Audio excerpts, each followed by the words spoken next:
kita akan berdiskusi, kita buka kesempatan diskusi dari teman-teman peserta yang hadir, dengan tamu yang hadir. Ada narasumber kita hari ini, ada Bu Dahlia, ada Pak Arif Budiman, dan tentu dari penyelenggara yang saat ini masih aktif, yaitu Pak Nurdin selaku Ketua Divisi Penyelenggara, beliau akan mengampu proses pencalonan anggota DPD ini dari awal sampai nanti akhir. Kita buka sesi pertama, 3 pertanyaan dulu. Kesempatan yang berharga ini bisa kita gunakan untuk bertukar pikiran, bertukar pandangan dari Bapak Ibu pimpinan ormas ataupun perorangan yang berminat untuk menjadi calon DPD dan ada unek-unek atau ada pertanyaan yang masih mengganjal, bisa mengajukan pertanyaan, kita berikan kesempatan. Silakan Bapak Ibu. Oke, satu ibu yang sebelah kiri dan tadi di tengah, Bapak yang baju putih, sama Pak Arif yang di belakang. Silakan berdiri atau terserah, boleh berdiri sambil diperkenalkan dulu dari unsur mana dan pertanyaannya bisa disampaikan dan ditujukan kepada siapa. Nanti bisa saling menjawab.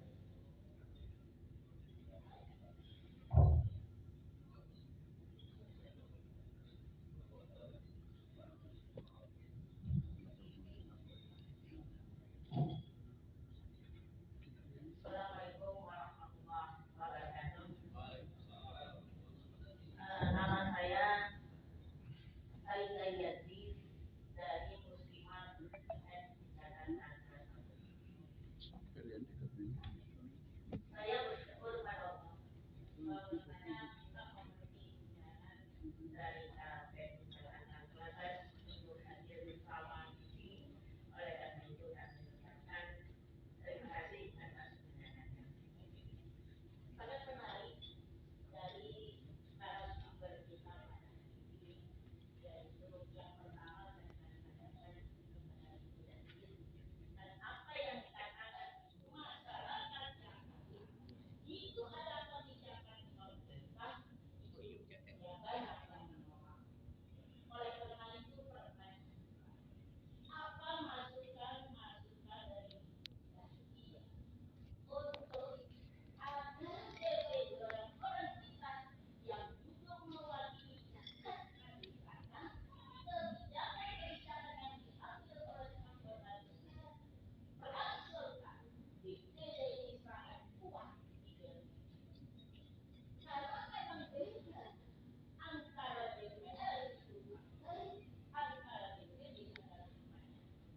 Bagaimana DPD memperjuangkan apa yang menjadi harapan masyarakat sehat, ini harus dipegang kuat dan harus ada komitmen dari calon anggota DPD kepada masyarakatnya dengan jelas.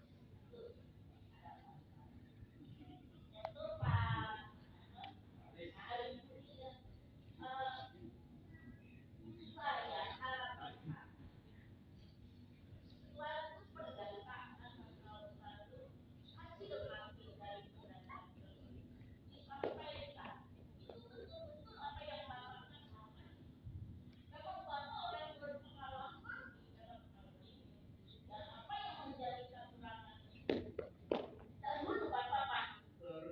Sekarang nggak perlu ke kantor, nggak perlu buka komputer, cukup buka mobile application.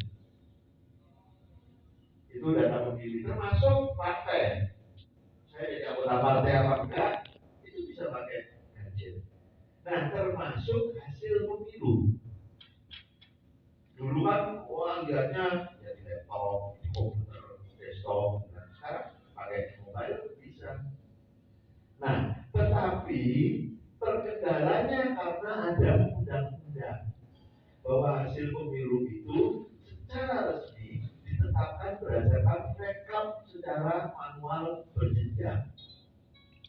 Nah, KPU tetap berinisiasi, publik harus mudah mendapatkan informasi tentang pemilu. Makanya kita kembangkan terus. Awalnya kita nyebutnya 2004 itu apa? pusat tabulasi nasional. Nah, pusat tabulasi nasional namanya 2004. Lalu 2009 dan 2014 sampai 2019 itu situ. Nah, lalu pilkada 2020 kita kembangkan lagi dengan Sirekap. Nah, mudah-mudahan ya nanti membuat undang-undang melihat bahwa informasi digital itu penting. Informasi digital itu makin lama juga makin akuntabel, makin akurat, maka dia bisa juga ditetapkan sebagai sumber resmi untuk penetapan hasil pemilu. Nah, kalau itu diatur di undang-undang ditetapkan, pemilu kita nggak perlu lama-lama. Pemilu kita dalam banyak aspek berjalan cukup baik. Catatan pentingnya adalah penetapan hasil pemilunya terlalu lama. Jadi kami dulu menetapkan hasil pemilu 35 hari, maksimal 35 hari. Tapi kami sudah menetapkan dalam waktu 34 hari. Ya. Nah, ini yang dalam banyak penyelenggaraan pemilu di beberapa negara, Indonesia terlalu lama menetapkannya. Nah, dengan dukungan teknologi informasi, sebenarnya kami merancang paling lama 5 hari pemilu sudah ditetapkan hasilnya. Tapi itu baru bisa dilakukan kalau undang-undangnya direvisi. Demikian, terima kasih.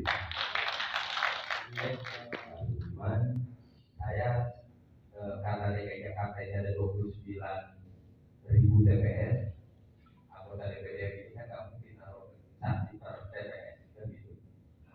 Saya yakin dari sejak saya ikut serta dalam pemilu ini, setiap periode ini ada perbedaan-perbedaan yang sangat luar biasa. Maka saya berharap nanti dengan sistem penghitungan yang boleh dikatakan itu film-film dengan misalkan ada. Yang ketiga, saya mengomentari Bu Dahlia dan Ibu bahwa memang undang-undang itu dibuat oleh Presiden dan DPR, disahkan oleh DPR dan Presiden. Jadi DPD tidak perlu dipahami bahwa DPD itu suatu lembaga yang efektif untuk memperjuangkan aspirasi masyarakat dan daerah dalam kerangka negara kesatuan. DPD hanya bisa mengusulkan karena di lembaga baru 2024 kalau undang-undangnya itu mengusulkan, tapi itu membahas. Baik membahas. Ketika 2009 kita perjuangkan, alhamdulillah bisa ikut membahas.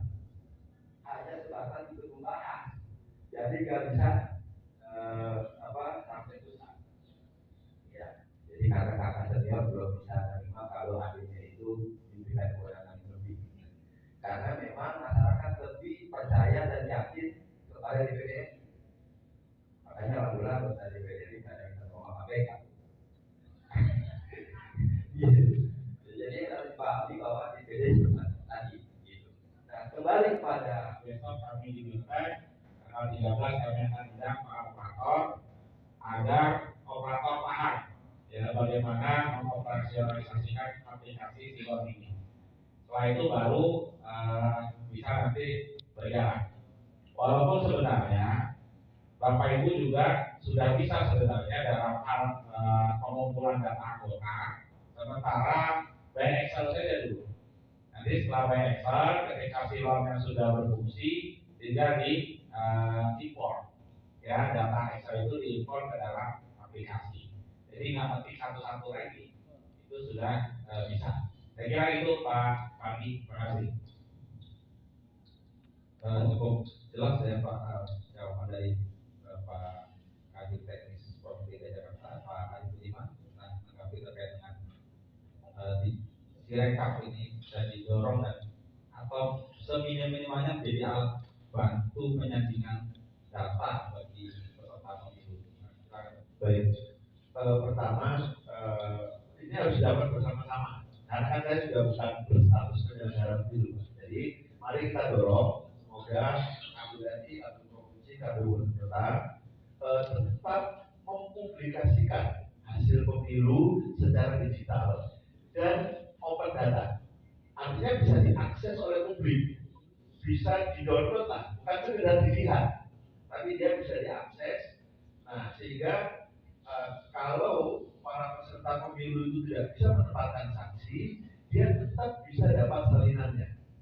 Nah, Nah, nanti tinggal dibuktikan kapan itu di-download, kapan itu dicetak. Karena Mahkamah Konstitusi sudah menyatakan dalam salah satu putusannya ya, dokumen elektronik bisa dijadikan sebagai alat bukti yang sah sepanjang bisa dibuktikan dia diambilnya dari mana. Tapi kalau kita download ke situs-situs yang nggak jelas, pasti nggak diakui oleh mahkamah. Tapi kalau di-downloadnya dari webnya KPU, pasti dia bisa diakui. Jadi bersama-sama Pak, kami juga terus menyampaikan kepada teman-teman yang ada di KPU sekarang, mudah-mudahan tetap transparan. Jadi bukan hanya data hasil pemilunya, tapi juga akses keanggotaan partai, akses pemilih ke TPS, termasuk, nah Bapak Ibu sekalian nanti ini sekaligus masukan ya buat teman-teman ya. Sekarang kan sudah berlangsung verifikasi partai politik. Nah, mereka bisa mengakses ke dalam sipol, karena kalau partai politik sipol. Nah, itu Bapak nanti juga harus pastikan bahwa ke dalam silon sampai bisa lihat data sampean, termasuk bisa lihat data apabila tentu data lain bukan penyelenggara, apabila nama-nama yang sudah dikumpulkan oleh para calon anggota DPD itu digunakan secara berganda atau dipalsukan oleh kandidat atau calon yang lain. Jadi betul-betul transparan, bisa diakses oleh siapapun datanya. Nah, mungkin nanti pada tanggal 13 yang disebutkan oleh Pak Nurdin tadi, itu operator penting Pak. Makanya mengirim operator harus betul-betul yang ahli dalam persoalan penggunaan teknologi informasi. Tapi itu masih ada. Terima kasih. Baik, terima kasih catatan pentingnya Pak. Hari untuk bersama-sama kita mendorong soal digitalisasi dan publikasi transparansi hasil